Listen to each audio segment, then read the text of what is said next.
Alhamdulillahirabbil alamin. Assalatu wassalamu ala asrafil anbiya'i wal mursalin wa ala alihi wa ashabihi ajma'in. Amma ba'd. Yang pertama, pada jamaah pengajian rutin malam Jumat yang saya hormati, alhamdulillah kemarin di Jumat kemarin kita kedatangan dari MBS yang diisi oleh Ustadz Fatih sekalian santri-santrinya, dan alhamdulillah juga sekarang saya sengaja mengundang saudara kita dari Ngaji Mania Ngaji Mania yang alhamdulillah pengajiannya sudah berjalan hampir 1 tahun lebih ya, dan kajiannya kami memprioritaskan mengenai bacaan dan sekaligus gerakan praktek sholat. Itu materi utama. Untuk materi tambahan kami juga ada tadarus dan hafalan. Terima kasih dari teman-teman Ngaji Mania atas kedatangannya. Yang pertama, pada intinya apapun labelnya, apapun komunitasnya, kalau sudah ngomong soal Islam, kita hakikatnya adalah satu saudara. Innamal mu'minina ikhwatun. Sesungguhnya setiap mukmin itu adalah saudara. Yang kedua, wabil khusus Bapak Ustadz Sarjono yang saya hormati, terima kasih atas kedatangannya. Semoga yang pertama, langkah dari rumah dihitung pahala dari Allah Subhanahu wa taala. Dan yang kedua, semoga beliau sehat selalu. Amin. Oh iya.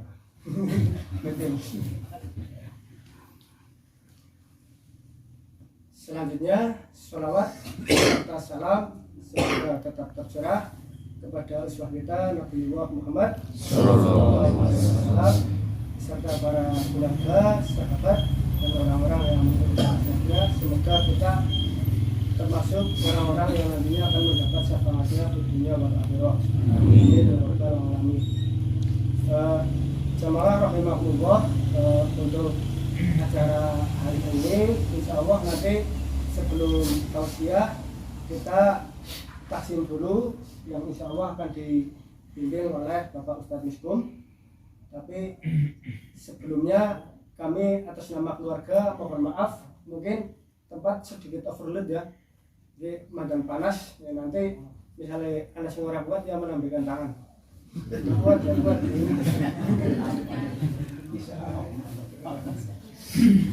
Nah, tidak memperpanjang mukadimah, untuk mengawali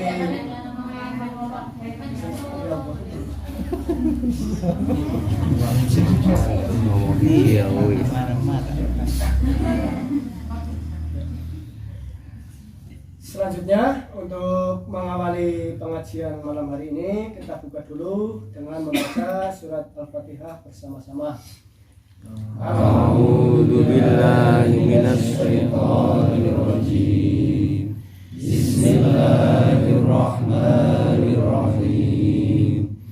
Alhamdulillahi rabbil alamin. Ar-Rahmanir Rahim. Maliki yaumiddin.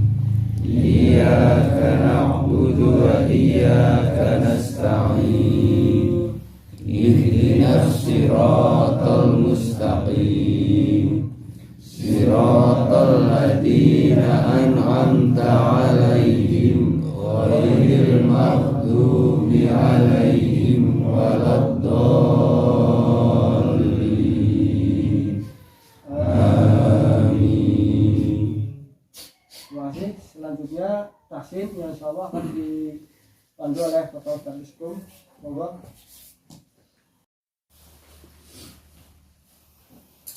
Assalamualaikum warahmatullahi wabarakatuh. Waalaikumsalam warahmatullahi wabarakatuh. Alhamdulillahirabbil alamin. Arsala rasulahu bil huda wa dinil haq liyudhhirahu 'ala ad-dini kulli wa kafa billahi syahida.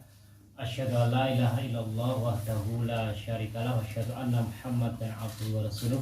Wa qala Allah ta'ala fi kitabul karim ba'da a'udzu billahi minasyaitonir rajim ya ayyuhalladzina amanu taqullaha wa qulu qawlan sadida yuslih lakum a'malakum wa yaghfir lakum dzunubakum wa may yuti'illaha wa rasulahu faqad faza fawzan 'azima. Wa qala aidan ya ayyuhalladzina amanu taqullaha haqqa tuqatih wa la tamutunna illa wa antum muslimun. Wa qala aidan ya ayyuhalladzina taqu rabbakum alladzi khalaqakum min nafsin wahidah wa khalaqa minha zawjaha wa batha minhuma rijalan katsiran wa nisaa'a wattaqullaha alladzi tasaaluna bihi wal arham innallaha kana 'alaikum raqiba. Amma ba'du. Jamaah pengajian malam Jumat rahimahullah, alhamdulillah pada kesempatan di malam yang mulia ini Allah mempertemukan kembali saya. Bukan kebetulan karena memang Allah sudah mengatur sedemikian rupa, walaupun perantaranya itu bermacam-macam. Ini pas dari Selasa ya.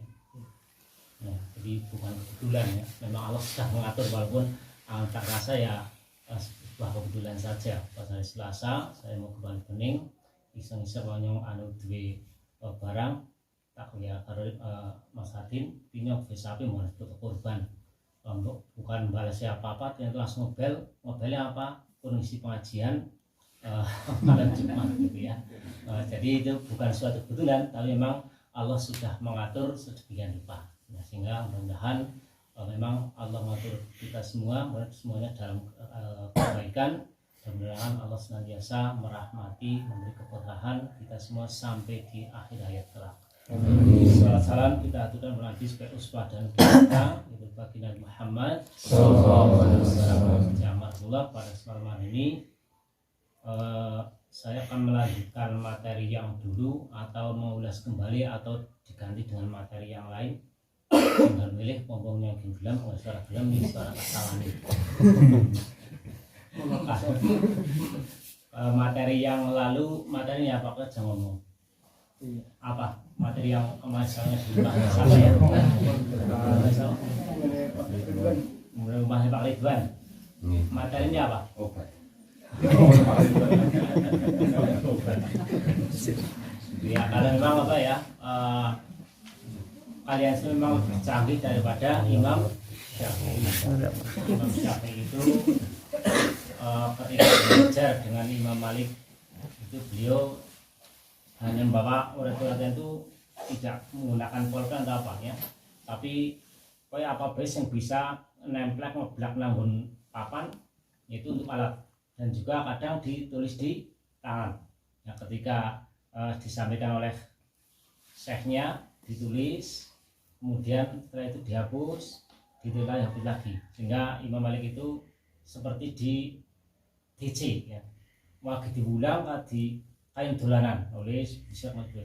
Akhirnya apa, detes santilis beli kabeh, terakhir detes materi sing mau apa.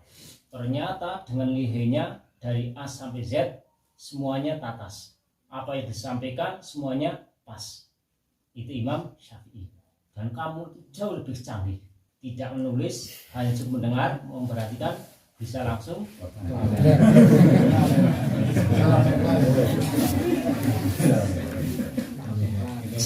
memang luar biasa ya. Itulah karena kalian itu lebih cerdas daripada Imam Syafi'i, sehingga ya kecerdasannya itu sampai membuat kita itu lupa segalanya. Jadi kalau materi yang kemarin ya sebelum Ramadan saya menyampaikan tentang masalah ibadur rahman. Ini yang tersirat dalam surat Al-Furqan mulai ayat 63 sampai ayat yang ke-77. Ya, jadi kalau membahas surat yang tadi pas mutaksin itu juga luar biasa ya. Yang surat Al-Mu'minun dari ayat yang 1 sampai ayat yang ke-11 ya. 11 itu ternyata isinya luar biasa. Walaupun biasanya yang dibahas hanya sekitar orang yang beruntung, ciri-cirinya sholatnya khusyuk, kemudian meninggalkan sesuatu yang tidak bermanfaat, kemudian membayar zakat dan seterusnya. Tapi ternyata kalau dikaji surat Al-Mu'minun antara ayat 1 sampai 11 itu intinya adalah kunci keberhasilan, kunci kesuksesan, kunci kemenangan kita di dunia. Apa saja, agar pengen berhasil, pengen sukses, pengen menang, Allah menjelaskan dalam surah Al-Mu'minun itu. Tapi situ ya, ngomben, tapi asal nyong, oi. Saya akan, bukan punya materi dan rampung, saya akan ini melanjutkan apa mengulas untuk ibadur rahman. Karena kalau dilanjutkan, akhirnya materi salana orang menikahi, wajahnya juga berganti, ya. Agar ini tak Wajah baru. Saya akan mengulas dan nanti saya menambah sedikit, ya. Jadi kaitannya dengan ibadur rahman, ya, bahwa Allah menjelaskan ciri ibadur rahman secara lengkap dalam surat Al-Furqan itu, yang cirinya itu ada 14. Tidak akan dihafalkan, ya. Yang pertama tidak sombong, yang kedua senantiasa gemar mengucap salam, yang ketiga istiqomah melaksanakan sholat lail, yang keempat senantiasa meminta perlindungan dari neraka, yang kelima adalah istiqomah dalam infak, yang keenam adalah tidak syirik, tidak berzina, tidak membunuh saudara, kemudian senantiasa bertobat, beramal soleh, tidak menggunakan saksi yang palsu, kemudian ketika diberi nasihat dengan Al-Quran senantiasa tidak bersikap buta dan tuli, senantiasa berdoa untuk kebahagiaan, kesejahteraan keluarga. Apa? Ya. Baiklah kita bahas.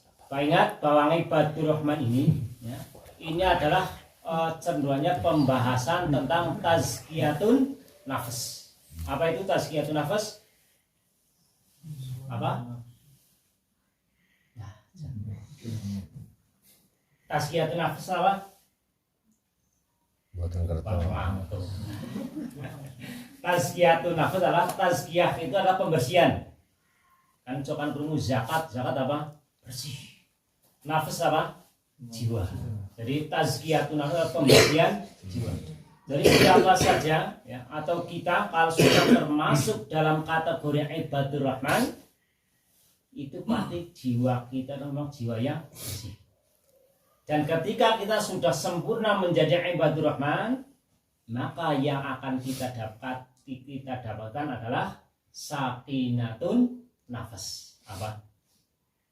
Sakinatun nafas apa? Jiwa yang sakinah.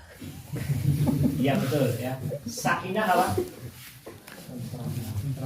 Tenang, tentram, damai, nyaman.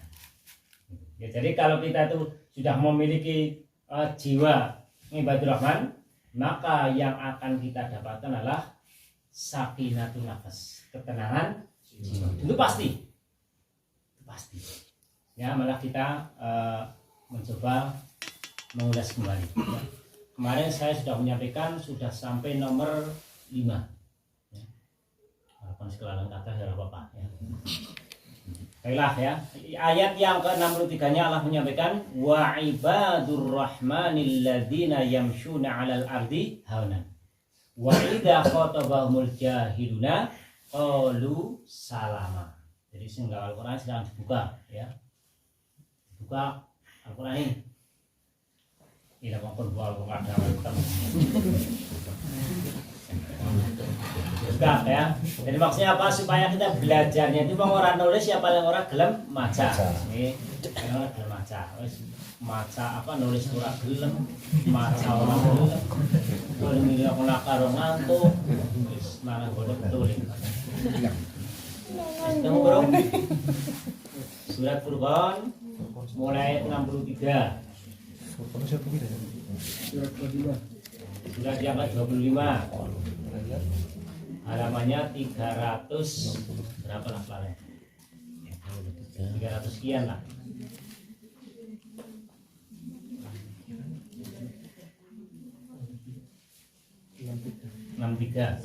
Jadi walaupun orang nulis anggar buat Al-Quran, maca nyimak, insya Allah akan lebih menancap, ya. Ketemu? Nah. Wa ibadur rahmanil ladzina yamshuna 'alal ardi haunan wa idza khatabahumul jahiluna qalu salama. Wa ibadur rahman, yang termasuk dari ibadur rahman, hamba Allah yang maha rahman, itu ciri yang pertama alladzina yamshuna 'alal ardi haunan, yaitu ketika mereka itu hidup berjalan alal ardi, di muka bumi haunan, senantiasa dengan rendah Di rendah hati. Apa rendah hati itu apa? Ya, tidak sombong. Lawannya rendah hati tinggi. ya tinggi hati, ya kan? Jadi Allah menegaskan bahwa yang termasuk ibadur rahman atau hamba zat yang maha rahman itu ciri yang pertama adalah karakternya itu senantiasa ketika hidup di dunia ini, apapun kondisinya, siapapun kita, tetap hauna, tetap rendah hati. Nah, sehingga ibadur rahman itu tidak pernah menunjukkan atau menonjolkan kelebihannya, kemampuannya. Dulu saya pernah singgung ya, cara bahasa sederhananya itu walaupun sugih ora semugih, walaupun pinter ora pinter, walaupun azura, itu bahasa sederhana seperti itu. Senantiasa hanan, senantiasa rendah. Kenapa orang menjadi ibadur rahman itu sadar betul bahwa kita memiliki kemampuan apapun kemampuan kita. Mungkin kita bisa memiliki harta yang banyak, kita pendidikannya mungkin bisa S1, S2, mungkin juga kita punya kedudukan sampai mungkin menjadi anggota dewan, menjadi bupati, dan seterusnya. Dan ketika ibadah atau hamba itu sadar bahwa kedudukan yang kita miliki, harta yang kita, apa saja, itu semuanya di hadapan Allah tidak ada apa. Atau sebaliknya, sehebat apapun kita, tanpa peran Allah Subhanahu wa taala, kita tidak ada apa-apa. Sehingga apa? Ibadah itu pantang sekali ya, atau istilah wanti-wanti kaitan dengan muncul sifat yang namanya sombong, kibir. Jadi sombong itu cirinya ada berapa? Dua. Cuma dua. Jadi itu Rasul menyampaikan ya, bahwa sombong itu cirinya cuma dua. Al-kibru, ya, Rasul menyampaikan al-kibru, sombong itu batarul haq, menolak kebenaran, wa ghamdun nas, dan meremehkan orang lain, meremehkan manusia. Itu cuma dua cirinya ya. Itu kata Rasul. Jadi kalau atau bukan Rasul ya tidak perlu kita percaya, tapi itu Rasul menyampaikan bahwa sombong itu cirinya cuma dua ya. Batarul haq, menolak kebenaran, wa ghamdun nas, dan menyepelekan, meremehkan orang lain. Nah, kemudian sombong itu letaknya di mana? Hati. Di hati, bukan di penampilan. Nah, terus kalau orang yang celananya itu ngelempreh atau isbal, itu termasuk dalam kategori sombong atau tidak? Tergantung.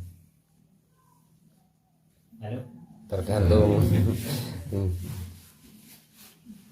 Orang yang isbal pakai celana di bawah mata kaki itu termasuk sombong apa tidak? Tergantung hatinya. Berarti ya jawab tergantung hatinya. Karena sombong itu letaknya di hati, bukan di celana. Sehingga hadisnya kan banyak sekali mengatakan isbal, tetapi dari semua hadis intinya itu satu. Apabila pakai celana di bawah mata kaki atau isbal, tetapi diikuti dengan sombong, punya dengan sombong, sehingga orang bisa kita melihat, kayak kakak isbal berarti sombong, berarti orang gede, pintar, gitu. Karena sombong itu yang tahu hanya kita sendiri dan Allah Subhanahu wa taala. Orang yang tidak bisa menilai. Sehingga teman-teman ya, bahwa sombong itu cirinya cuma dua, batarul haq wa ghamdun. Jadi orang bisa padahal kita membuat rumah yang bagus, membeli mobil yang mewah, terus petah melopos temen didakan gawe masing magrong-magrong, mobil didakan sing kiwis-kiwis, bukan, itu bukan ya. Jadi sombong itu hati-hati, itu adalah meremehkan orang lain dan menolak kebenaran. Saya tegaskan bahwa sombong itu adalah termasuk dosa yang sangat berbahaya. Karena apa? Rasul menyampaikan dalam hadisnya, ya, sahabat hadisnya, la yadkhulul jannata man kana fi qalbihi mithqalu dzarratin min kibrin. Rasul jelas menegaskan kaitan dengan masalah sombong. La yadkhulul jannah, tidak akan mungkin bisa masuk surga. Mangkana siapa saja, tidak peduli latar belakangnya, baik dia itu seorang ustadz, seorang kiai, seorang yang biasa, petani, apa saja, siapa saja latar belakangnya, tidak peduli kedudukannya apa. Mangkana siapa saja, fi qalbihi, yang di dalam hatinya, mithqalun dzarrah, sekecil atau sebesar dzarrah.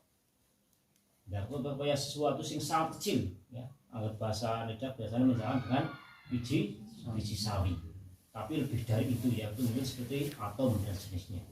Sekecil apapun, ketika terbesit dalam hati kita ada rasa sombong, mithqali dzarratin min kibrin, maka la yadkhulul jannah, tidak akan bisa masuk surga. Sekecil apapun anggaran hati dan ada rasa sombong, ternyata la yadkhulul jannah. Apa tangannya? Abot banget. Bisa enggak kita menghilangkan rasa sombong dalam hati kita sehari saja? Pinter, Bos. Orang bisa. Sebenarnya luar biasa. Pokoknya siapapun nyonggak seperti itu, ngisi tiang ini ya rasanya nyonggak yang paling ngerti, paling cerdas. Itu ternyata sombong itu bisa menghianati siapa saja, dan orang lain tidak ada yang tahu. Yang tahu hanya kita dan Allah Subhanahu wa Ta'ala. Ya, saya menasihati kita bersama, maka hati-hatilah, jangan sampai hati ini, ya, terkecoh dengan permainan setan, karena setan itu memang sifatnya setan adalah abawas takbar. Sehingga setan itu ketika diusir dari surga itu sebab tidak mau sujud kepada Nabi Adam, dia disebut bahwa abawas takbar, sombong. Nah, sehingga yang namanya setan itu senantiasa akan memunculkan sifat itu, sombong, dengan siapa saja. Karo kancane dhewe, karo bojone dhewe, karo lanange dhewe, karo anak dhewe, karo wong tuwa dhewe, kita biasanya timbul rasa-rasa sing keminter, gemedhe, gedibes dan sejenisnya. Itu akan mudah muncul seperti itu, setan. Nah, sehingga mudah-mudahan kalau kita sudah paham sedikit-sedikit tentang ilmu itu, maka jangan sampai terlarut terus akan kesombongan-kesombongan yang menghinggapi kita. Bahkan dalam bahasa sederhana ketika Allah menyampaikan dalam surat Luqman, ketika nasihat Luqman terhadap anaknya, apa yang disampaikan? La tusa'in khaddaka linnas wala tamshi fil ardi marha. Wala tusa'ir, dan jangan kamu palingkan khaddaka. Khaddun apa? Pipi. Jangan kamu palingkan pipimu linnas terhadap orang lain. Apalagi nggak karo wong, baik dia itu membenci kita atau tidak menyukai dan kita, berpapasan, bertemu, wala khaddaka, kita jangan melegos. Sensokan senang melegos, dia kan lanang mau wadon. Dia lanang wadon pada balik.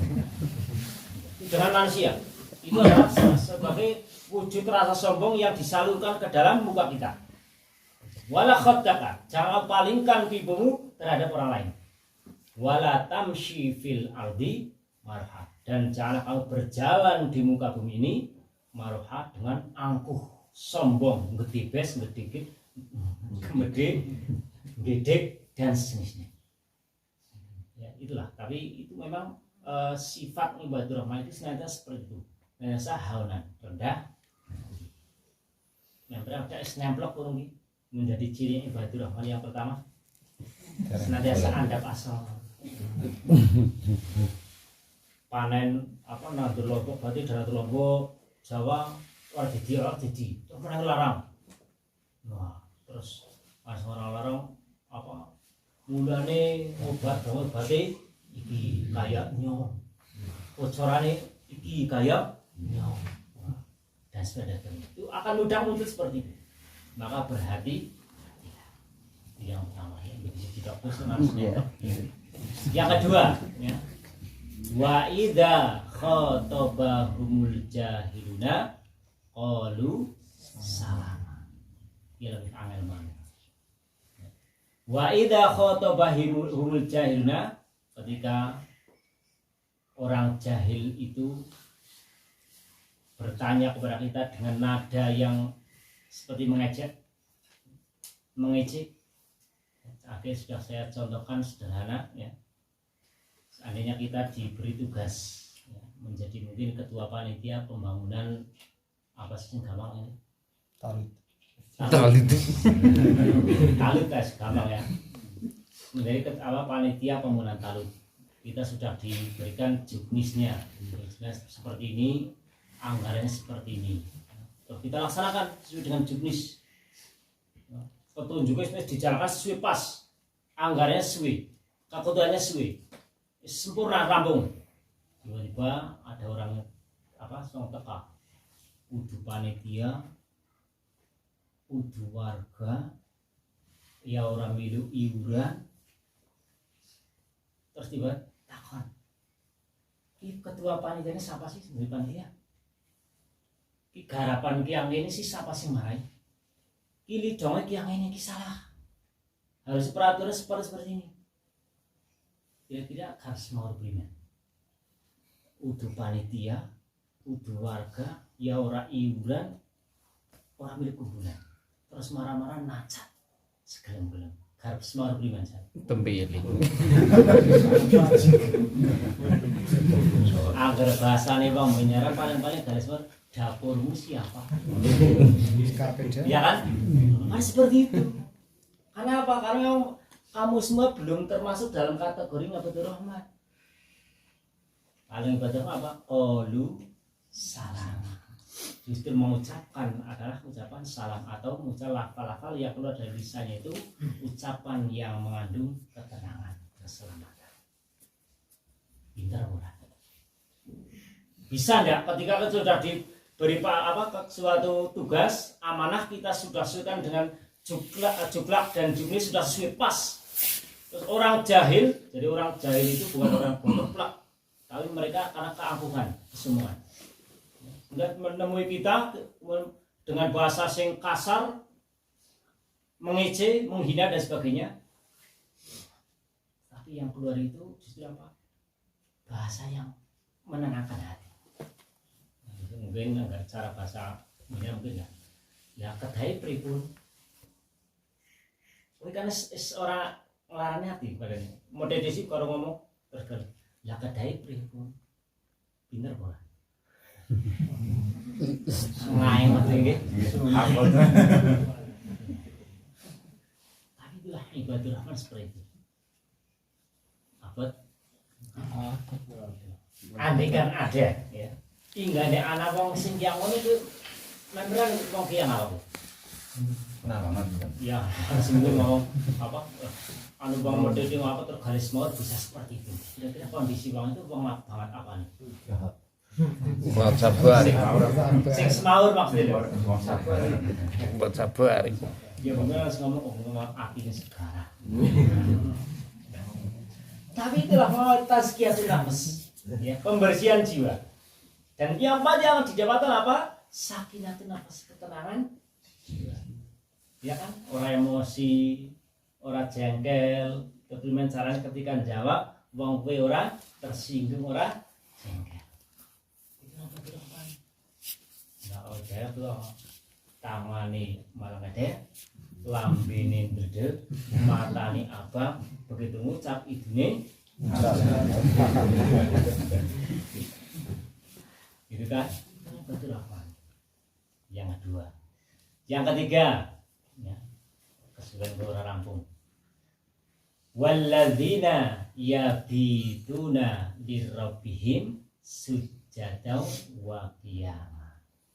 Walladzina, dan orang-orang yang yabituna, menghabiskan waktu malamnya itu lirabbihim, untuk Tuhan mereka. Dengan cara apa? Sujadaw wa qiyama, dengan sujud dan berdiri. Maksudnya ibadur rahman itu cirinya setiap malamnya itu tidak pernah absen kecuali alasan yang syar'i. Untuk apa? Melaksanakan qiyamul lail. Istiqomah sama dari Ramadan kemarin, Syawal, tanggal Syawal sampai tadi malam sing urung tau ninggal salat lain Syawal. Ninggal terus. Jadi ibadah orang itu tidak terlalu kakek sangat. Sholat lain gue sebenar papat-papat, sing loro-loro ora bener. Sholat lain, sholat tahajud gue sing bener 11 udu 21. Wong akan sangat wong ilmune dangkal. Ketika orang yang ilmu itu paham, ilmunya itu menguasai, tidak seperti itu. Oke lah, Rasulullah melaksanakan sholat memang 11 rakaat. Kemudian sahabat Khulafaur Rasyidin Umar apa ya, yang melaksanakan sampai 23 rakaat. Dan ada yang lainnya sampai 30 rakaat. Dan itu tidak ada yang salah. Yang salah itu kita karena terlalu dangkal ilmunya. Dan semuanya boleh. Apa harus dua-dua? Tidak. Kan di tarjih jilid 3 kan ya, kan sudah bahas belum kan? Jilid 3 kan boleh 4-4 3, boleh 2-2 2-2 2, 3 2-2 1, bahkan boleh 4 dengan 3, bahkan 3 awal 7 sekaligus satu salam. Boleh. Ibadah tidak terus akan sengit. Kadang udah akan sengit seperti itu. Wah, sing bener gue sing 11 tapi sing apa tuh maknina. Sing anggota lekor atu maknina gue berarti ora jos. Begitu istakbir Allahu Akbar, Allahu Akbar. Sholat subuh jam 5 punjul. Bara-bara 11 rakaat. Wah, itu masuk dalam kategori ibadur rahman, akan sengit. Jadi ibadur rahman itu tidak orang akan sengit dan tidak memperluas atau mencari-cari alasan. Kita sudah saya sampaikan. Alasannya dewek angger ora sholat lain, alasannya apa? Ngantuk, terus anyes, awang-awangan, apa nih? Sajak, ya kan? Alasannya kan begitu, ya. Ngantuk, awang-awangan, anyes, sajak. Ya, Bora? Pasti itu alasannya. Padahal selama kita masih disebut sebagai anas, angger awake dhewe egen disebut manusia, sing ora duwe buntut sing dawa, sing kupinge cendhek, irunge juga cendhek, mripate loro nang arep. Selama kita masih disebut manusia, sampai kapanpun sebelum ruh dipisah dengan jasad kita, pasti akan merasakan sejenis anyes, ngantuk, sajah, awang-awangan. Asale awak dhewe disebut sebagai manusia. Angger pengen ora anyes, ora ngantuk, ora sajah, ora awang-awangan, dia patu. Dia patu.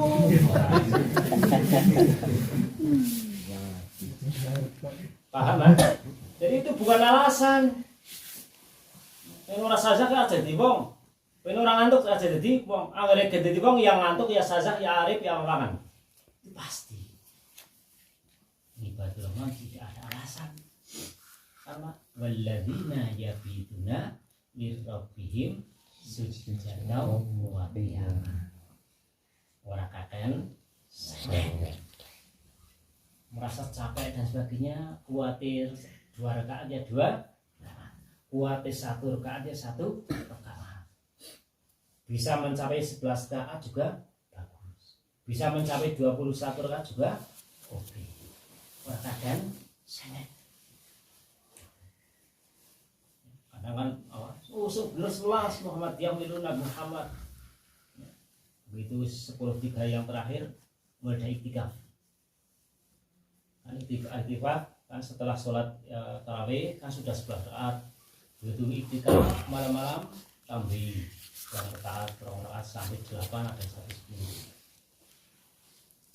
10. Iya orang. Katanya sebenarnya Muhammadiyah 11 rakaat. Bukan ngelakukan 11 rakaat setelah sholat isya. Nah kadang apa ada ngomongin tidak tambah. Jadi yang 11 yang benar Muhammadiyah 11 rakaat. Halo. Jangan lakoni mesti. Gitu ya. Itulah ya kalau kita ilmu terlalu dangkal seperti itu. Sehingga orang mau 11 begitu labu ketika harus boleh bisa mati selikur. Ya. Dan itu boleh. Itu boleh. Karena Nabi Muhammad pernah ya. Ketika sholat lain melihat sebenarnya hampir terjadi masuk sholat subuh langsung kemudian ditutup dengan witir. Setelah tutup dengan witir ternyata belum ada azan. Hanya Nabi Muhammad sholat lagi dan tidak ditutup dengan witir lagi karena sudah witir. Itu boleh, harusnya sahih. Paham ya? Orang akan saya karena berilmu, tahu orang dengan menganggap dirinya itu benar kaisar bukan. Tapi yang dicari adalah keistiqomahan kita. Sholat lain itu istiqomah atau tidak apa hanya sekedar belajar, ngerti langsung bermolok-molok hanya bahan diskusi, bahan olok-olokan sebenarnya ini kayak benar dan sebagainya. Kita jangan seperti itu. Jadi jadilah menjadi ciri sederhana dari ibadah Rahman. Istiqomah melaksanakan sholat, lain orang akan sengit, orang akan mengizap alasan. Tapi ya mau kedek ya, saja sedikit ya makhluk, ngantuk sedikit ya makhluk, hanya sedikit ya makhluk. Karena innal insana khuliqa halu'a. Yang keberapa? 3. Yang keempat, walladzina yaquluna rabbana srif 'anna 'adzaba jahannama inna 'adzabaha kana gharama innaha sa'at mustaqarrau wa muqama. Jadi dalam ayat ini ciri yang keempat ini ibadur Rahman itu sangat takutnya dengan neraka. Ya pas senantiasa berdoa minta perlindungan pada Allah. Walladzina, dan yaitu orang-orang yang yakuna senantiasa berdoa mengucap kepada Allah, Rabbana, wahai Tuhan kami, isrif, hindarkanlah, palingkanlah, jauhkanlah anna dari kami apa? Adzab jahannam, itu azab neraka jahanam. Inna adzabaha kana gharama, karena azab neraka jahanam itu adalah gharama yang sangat menghinakan, luar biasa. Innaha saat mustaqarrau wa muqam. Innaha, dan sunnya neraka jahanam itu saat seburuk-buruk mustaqarron, tempat kediaman, wa muqama, dan tetap tempat menetap. Jadi saya dulu pernah menggambarkan itu dalam surat An-Nisa ayat yang ke-53 yang Allah menyampaikan kondisi penghuni neraka. Allah menyampaikan, ini saya pernah sampaikan, walladzina kafaru bi ayatina saufa nuslihim nar nadijat juluduhum badalnahum juludan ghairaha liyadzuqul adzab. Ini kondisi siksa di dalam neraka jahanam.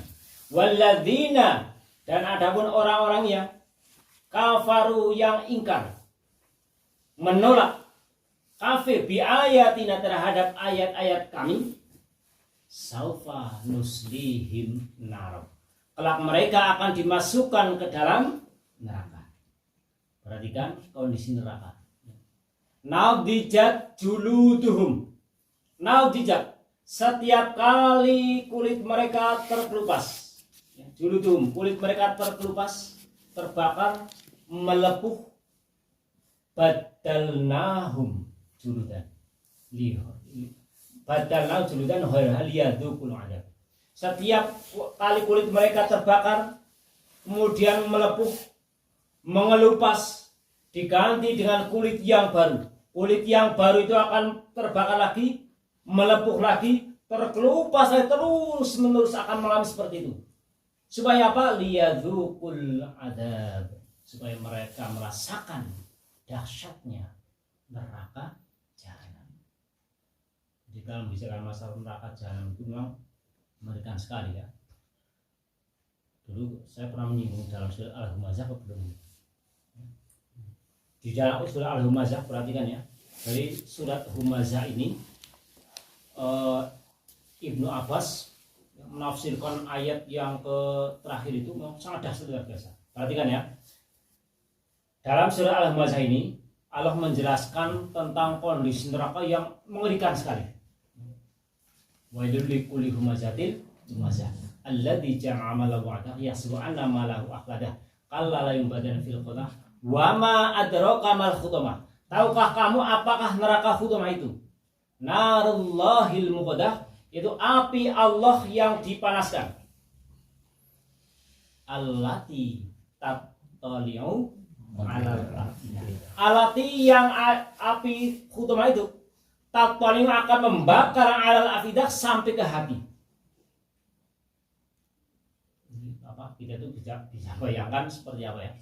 Kita terbakar jendiknya, baru jendiknya. Jadi kita terbakar, terkena api. Kemudian benar-benar terbakar. Kira-kira kalau jendiknya terbakar, terkena api, yang sakit apanya? Apa?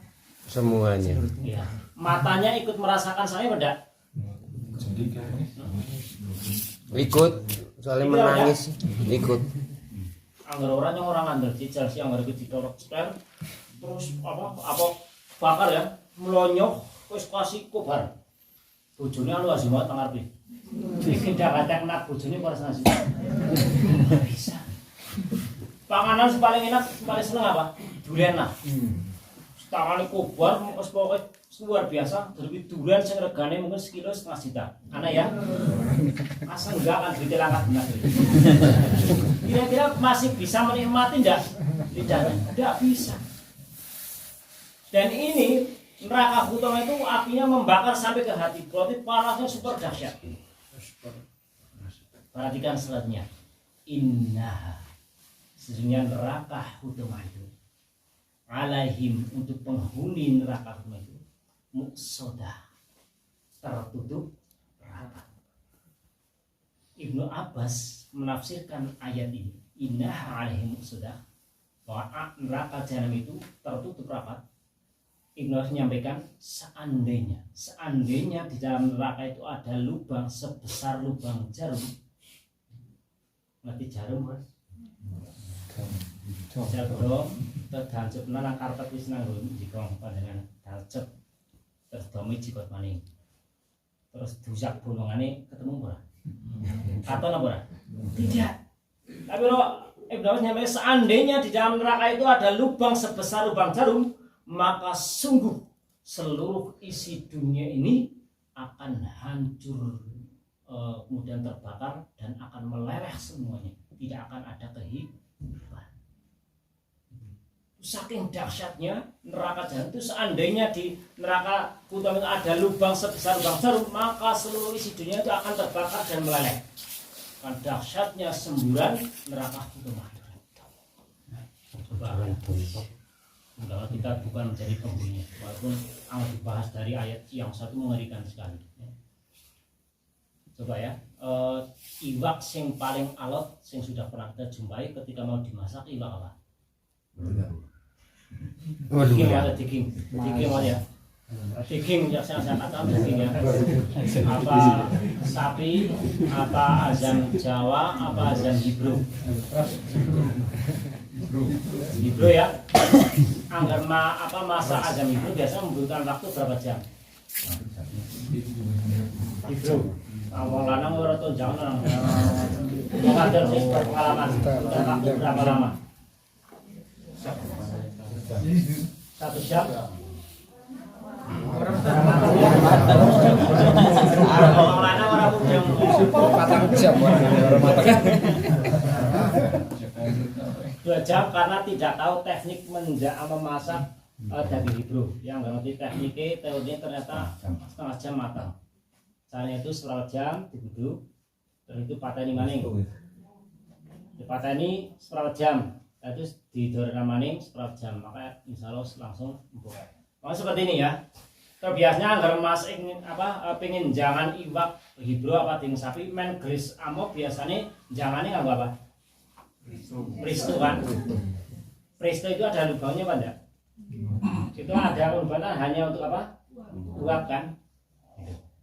Daging yang awet begitu dimasukkan presto karena rapat, nah, mungkin setengah jam dibuka langsung amok. Presto.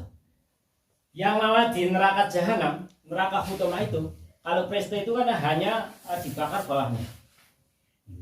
Kalau di neraka hutama itu tertutup rapat, yang api itu di dalamnya, alasnya api, dindingnya api, atapnya api, pakaiannya api. Kira-kira akan jadi apa? Jadi geni. Kalau sudah di neraka utama itu kira-kira manusia itu mati apa hidup? Hidup. Wong wadon mati, wong lanang Hidup. kira-kira mati apa hidup sing bener? Hidup biar merasakan sakit sih. Ilmu dari Allah mengatakan dalam surat Al-A'la, la yamutu wala yahya. La yamutu, mereka tidak mati. Wala yahya, dan juga tidak hidup. Mati ora, urip ora. Kene keprimen jan? Syarat. Koma kan iki urip. Mati ora. Hanya seperti ini. Tadi sampaikan. Karena dong muslimin. Wong tidak pernah merasakan nikmat barang sedetik pun. Tidak pernah. Bagaimana akan dia akan mati sementara siksaan juga akan terasakan terus menerus. Tidak ada kata berhenti barang sesaat pun. Dawana urip mati barang setetes pun.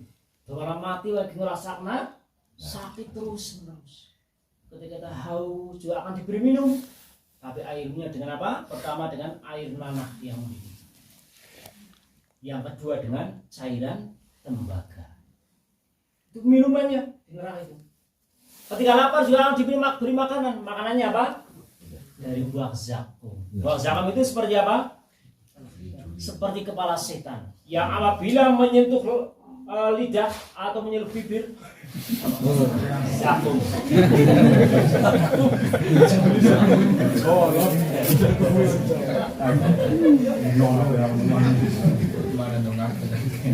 Ya, maka seketika ya buah zakum itu dahsyat luar biasa. Begitu mengenai bibir, maka spontan bibir itu akan hancur lebur. Begitu mengenai lidah, seluruh isi mulutnya juga akan hancur lebur. Begitu akan memakan tidak mau, akan dipaksakan oleh malaikat Jabaniyah sampai ke kerongkongan, dan kerongkongan itu akan hancur lebur, dan mereka tidak mati. Mereka akan seperti apa? Ya itulah ibadur rahman itu sangat takut dengan neraka jahanam. Ya, ngomong kafir kan pada ngomong neraka sih apa seneng ya, nangkana bareng karo artis. Itu omongnya orang kafir. Koper. Jare kok kober-kober nang karo wong paling nang donya utang pirang-pirang bebro wong aziz ora klinggut. Oleh gawe masakan sing enak-enak wis ora enak pangan, mau utange akeh jebul Monggo kapaman di sana yang sudah terbakar terus menerus. Aku dalam dalam. Dia ada omongan orang kafir. Jadi orang ibadah Roma itu sangat takut luar biasa. Nomor 5 itu ada bahasan itu Pak motivasi neraka itu memang motivasi itu kita semakin takut dan sebagainya. Yang nomor 5 ya, walladzina idza anfaqu lam yusrifu wa lam yaqturu wa kana baina dzalika qawama. Adapun termasuk dari ibadur rahman itu apabila mereka menginfakkan hartanya itu lam yusrifu, tidak israf, tidak berlebihan, walam yaqturu dan juga tidak kikir orang medit, wa kana baina dzalika akan tetapi pertengahan daripada itu secara wajar. Tak takut ana pura wong nanggung benyara wong sing infake berlebihan. Anak ora apa anak ini anaknya pakai ngurus timuri. Tapi kalau orang yang membelanjakan hartanya itu berlebihan, akeh harus didik. Jadi ini ya, ibadur rahman itu ketika membelanjakan hartanya itu adalah ternyata tidak berlebihan dan juga tidak kikir. Ibadur rahman itu pasti membelanjakan hartanya itu sesuai dengan kebutuhan. Itu ibadur rahman. Kalau kita menjadi ibadah dunia, hambanya dunia, kabar-kabar sungguh orang butuh bedi. Padahal apa? Allah itu ya memberikan rezeki kepada manusia itu pasti cukup untuk kebutuhan kehidupannya. Kebutuhan pasti akan tercukupi.